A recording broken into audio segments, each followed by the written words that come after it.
Baik, saya akan mulai. Assalamualaikum warahmatullahi wabarakatuh. Sebelumnya yang terhormat, selaku dosen pengampu mata kuliah pengantar hukum dan etika bisnis Islami, Bapak Muhammad Adam, HRS HIMH, yang saya sayangi teman-teman kelas C mata kuliah pengantar hukum dan etika bisnis Islami, dan teman-teman yang saya banggakan yang sedang menonton video ini melalui platform YouTube, dimanapun Anda berada.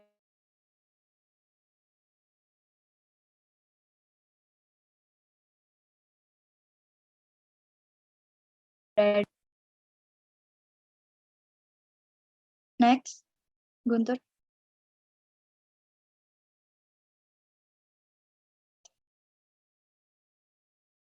Yang disusun oleh kelompok 6. Di sini saya sendiri, Dia Saya Ramadan selaku moderator, dan rekan-rekan saya yang beranggotakan Nur Isnani Sukayat, Diaswari Gunturada, Fadila Ayu Lestari, Muhammad Fajar Satria, dan Ica Putri Purnamandari. Next. Yang pertama,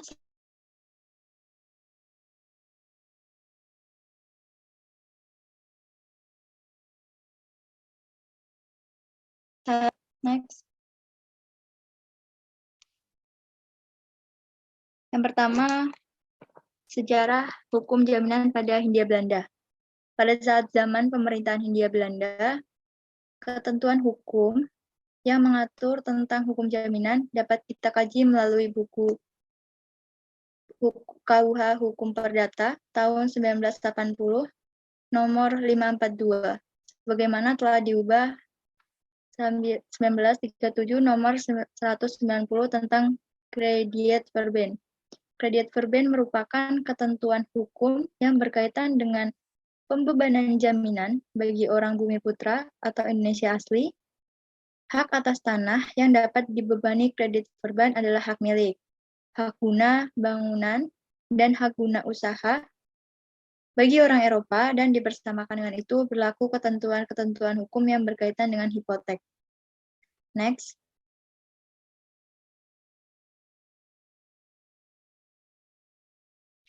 Next. Yang kedua, pada zaman Jepang. Pada zaman Jepang, yang kedua. Pada zaman Jepang. Pada zaman Jepang, ketentuan hukum jaminan tidak berkembang. Karena pada zaman ini, ketentuan-ketentuan hukum yang diberlakukan dalam pembebanan jaminan yang didasarkan pada ketentuan hukum yang tercantum dalam KUH Perdata dan Kredit Verben.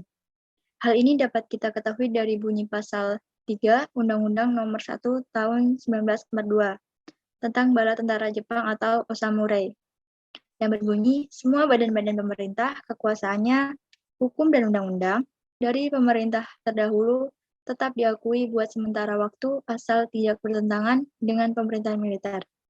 Salim HS 2005. Next. Yang ketiga, di Indonesia. Sejarah pada Indonesia, pada tahun 1996 diundangkan Undang-Undang Nomor 4 Tahun 1996 tentang hak tanggungan. Pada era reformasi telah diundangkannya UU Nomor 42 Tahun 99 tentang jaminan fidusia. Selanjutnya pada tahun 2011 disahkan UU RI Nomor 9 Tahun 2011 tentang perubahan atas UU Nomor 9 Tahun 2006, yaitu sistem resi gudang. Undang-undang ini bertujuan membantu dunia usaha untuk menjamin kelancaran usahanya, terutama bagi petani, serta usaha kecil, menengah, yang berbasis pertanian, yang umumnya menghadapi masalah pembiayaan karena keterbatasan akses dan jaminan kredit.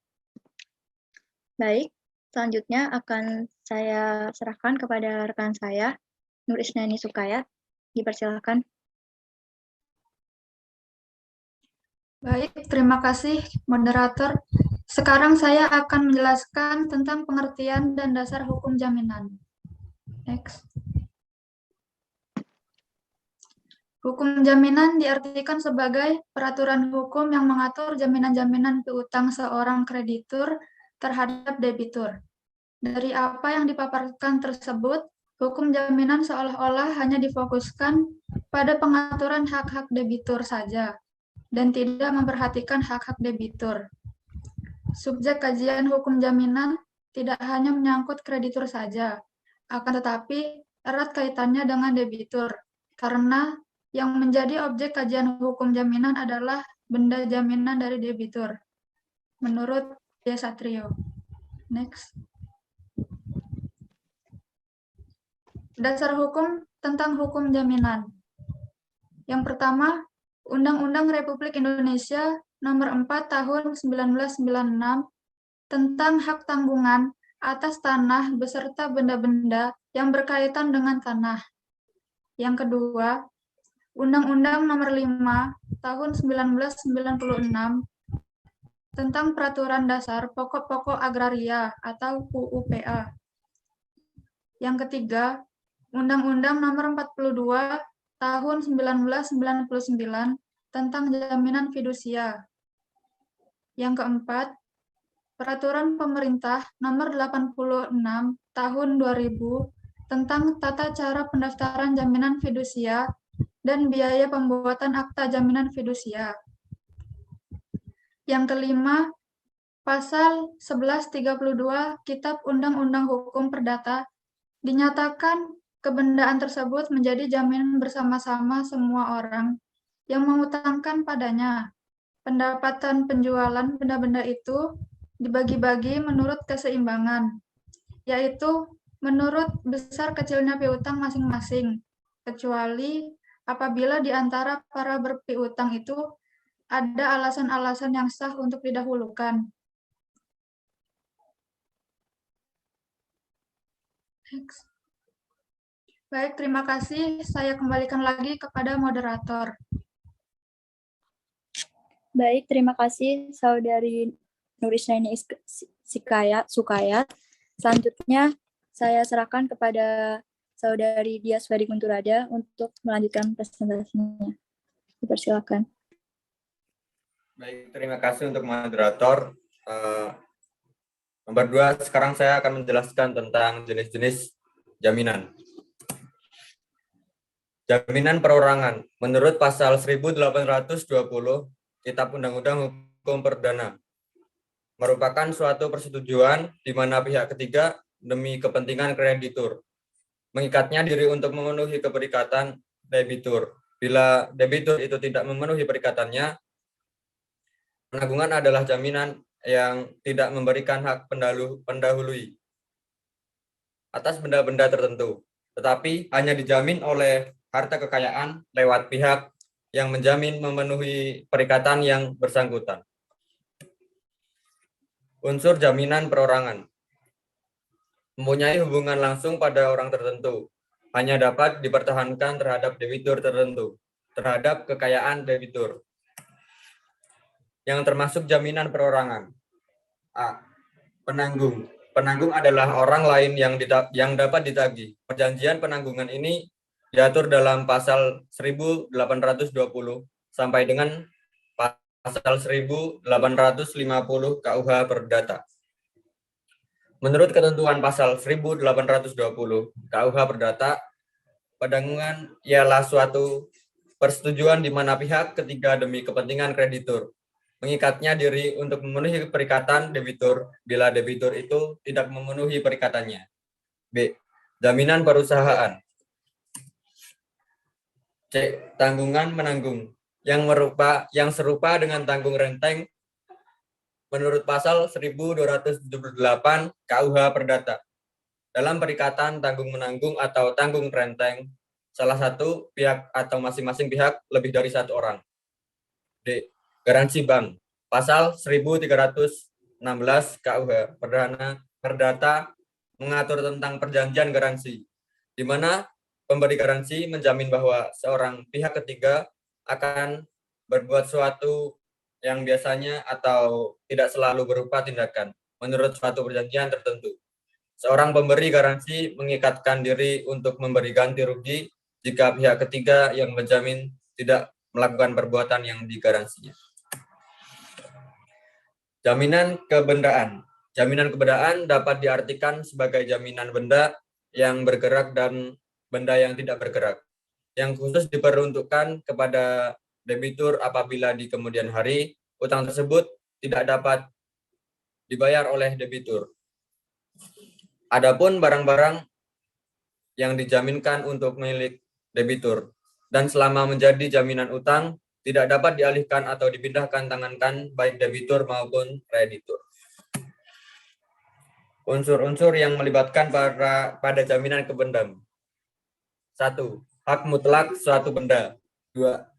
Cirinya mempunyai hubungan langsung atas benda tersebut. Dapat dipertahankan. 4. Selalu mengikuti bendanya. Jaminan kebendaan dapat dilakukan pembebanan dengan syarat A. Gadai atau pen yang diatur di dalam bab 20 buku 2 KUH Perdata Hipotek yang diatur dalam bab 21 buku 2 KUH Perdata. B. Kredit verbal yang diatur dalam STB 1908 nomor 542 sebagaimana telah diubah dengan STB 1937 nomor 1190. C. Hak tanggungan diatur di dalam Undang-Undang Nomor 4 Tahun 1996. D. Jaminan fidusia diatur dalam UU Nomor 42 Tahun 1999. Terima kasih untuk moderator, saya kembalikan kembali. Baik, terima kasih Dias Ferry Gundurada.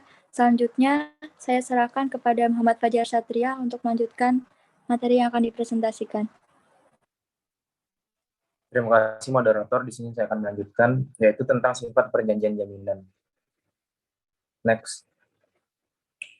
Adapun sifat perjanjian jaminan yang dikonstruksikan sebagai perjanjian bersifat asesoir, merupakan perjanjian yang dikaitkan dengan perjanjian pokok, berupa perjanjian pemberian kredit atau perjanjian membuka kredit oleh bank. Kedudukan perjanjian jaminan yang dikonstruksikan sebagai perjanjian asesoir itu menjamin kuatnya lembaga jaminan tersebut bagi pemberian kredit oleh kreditor. Perjanjian yang bersifat asesoir memperoleh akibat-akibat hukum seperti, yaitu yang pertama, adanya perjanjian pokok. Yang kedua, hapusnya tergantung pada perjanjian pokok. Yang ketiga, jika perjanjian pokok batal, maka ikut batal. Dan yang keempat, ikut beralih dengan beralihnya perjanjian pokok. Next. Jaminan karena undang-undang adalah jaminan yang dilahirkan atau diadakan oleh seperti jaminan umum, hak privilege, dan hak retensi yang tercantum dalam pasal 1132 dan pasal 1134 ayat 1 Kitab Undang-Undang Hukum Perdata. Sedangkan jaminan karena perjanjian adalah jaminan yang dilahirkan atau tindakan oleh perjanjian yang diadakan para pihak, seperti gadai, hipotek, hak tanggungan, fidusia, dan hak jaminan resi gudang. Next. Dalam jaminan yang bersifat umum, semua kreditur mempunyai kedudukan yang sama terhadap kreditur-kreditur lain. Tidak ada kreditur yang diutamakan atau diistimewakan dari para kreditur. Karena jaminan umum kurang menguntungkan bagi kreditur, maka diperlukan penyerahan harta kekayaan tertentu untuk diikat secara khusus sebagai jaminan pelunasan utang debitur. Sehingga kreditur yang bersangkutan mempunyai kedudukan yang diutamakan daripada para kreditur dalam pelunasan utangnya. Jaminan yang seperti ini memberikan perlindungan kepada kreditur, dan di dalam perjanjian akan diterangkan. Mengenai hal ini, jaminan khusus memberikan kedudukan mendahului atau preferen bagi pemegangnya. Baik, selanjutnya saya serahkan kepada moderator. Terima kasih. Baik, terima kasih kepada Muhammad Fajar Satria telah menjelaskan materinya. Selanjutnya saya akan serahkan kepada Saudari Fadila Ayu Lestari untuk melanjutkan presentasinya. Dipersilakan.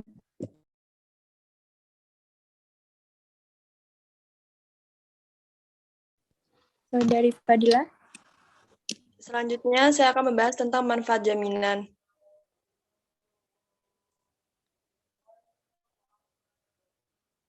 Manfaat jaminan dapat dikelompokkan dalam aspek kehidupan. Berikut penjelasannya.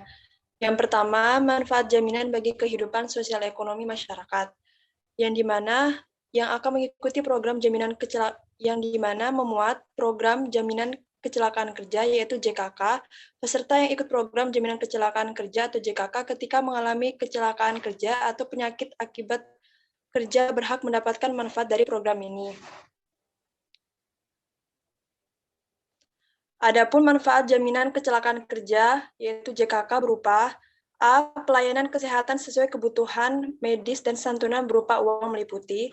Yang pertama ada pemeriksaan dasar dan penunjang. Yang kedua ada perawatan tingkat pertama dan lanjutan. Yang ketiga perawatan intensif. Yang keempat penunjang diagnostik. Dan adapun berupa santunan yaitu seperti santunan sementara tidak mampu bekerja, santunan kematian dan biaya pemakaman, biaya rehabilitasi berupa pengganti alat atau ortos atau alat pengganti protes, santunan cacat sebagai anatomis, cacat sebagian fungsi, dan cacat total tetap, dan yang terakhir pengganti biaya pengangkutan peserta. B. Jaminan Hari Tua atau JHT. Program Jaminan Hari Tua ini sudah diatur dalam Undang-Undang Nomor 40 Tahun 2004 dari pasal 35 sampai 38 tentang ketentuan jaminan hari tua dan pasal 49 mengenai iuran jaminan hari tua.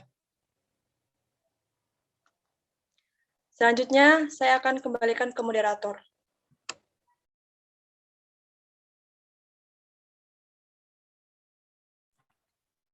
Baik, terima kasih kepada Saudari Fadila Ayu Lestari. Selanjutnya, saya akan serahkan kepada Ica Putri Purnamandari untuk melanjutkan presentasi. Baik, terima kasih moderator. Di sini saya akan menjelaskan bentuk-bentuk jaminan. Next.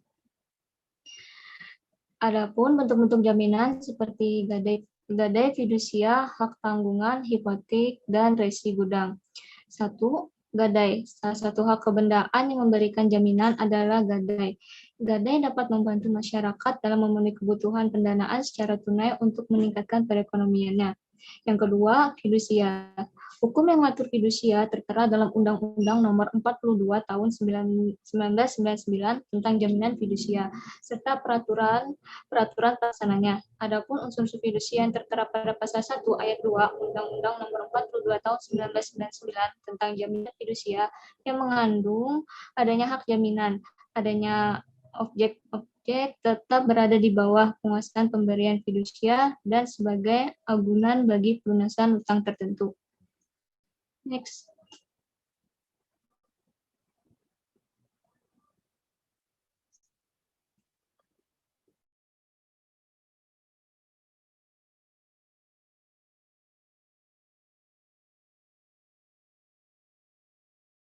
Dasar pokok-pokok agraria yang disebut juga Undang-Undang Pokok Agraria.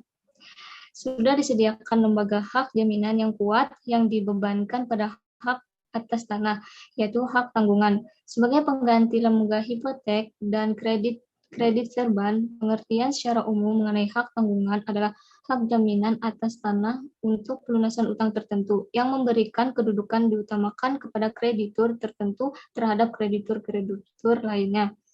Yang keempat, hipotek. Pengertian hipotek terdapat di dalam pasal 1162 KUA Perdata yang memberikan pengertian hipotek adalah sebagai berikut. Hipotek adalah suatu hak kebendaan atas barang tak bergerak yang dijadikan jaminan dalam pelunasan suatu perikatan.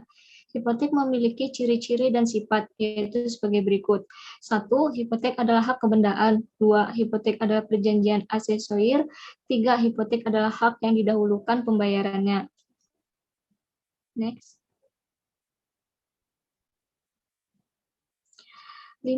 Resi gudang. Dalam pasal 1 angka 1 Undang-Undang Republik Indonesia Nomor 9 Tahun 2011 yang memuat tentang perubahan atas Undang-Undang Nomor 9 Tahun 2006 tentang sistem resi gudang yang memberikan pengertian sebagai berikut. Sistem resi gudang adalah kegiatan yang berkaitan dengan penerbitan, pengalihan, penjaminan, dan penyelesaian transaksi resi gudang.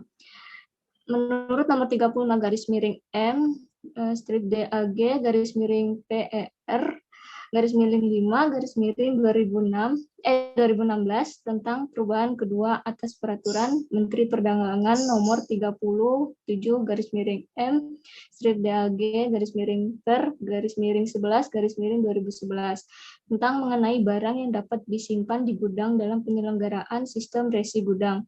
Barang yang dapat disimpan di gudang dalam rangka sistem resi gudang seperti A. Gabah, B. Beras, C. Jagung, D. Kopi, E. Kakao. Oke. Baik, saya kembalikan lagi ke moderator. Baik, terima kasih kepada Saudari Ica Putri Purnamandari. Terima kasih juga rekan-rekan yang telah berpresentasi. Mungkin itu saja presentasi dari kelompok. Jadi kesimpulannya, dengan negara yang menerapkan sistem hukum yang berlaku di Indonesia dengan memuat undang-undang yang mengatur di dalamnya, salah satunya adalah hukum jaminan. Nah, hukum jaminan yang memuat ketentuan serta undang-undang yang mengikat di dalamnya antara debitur dan kreditur.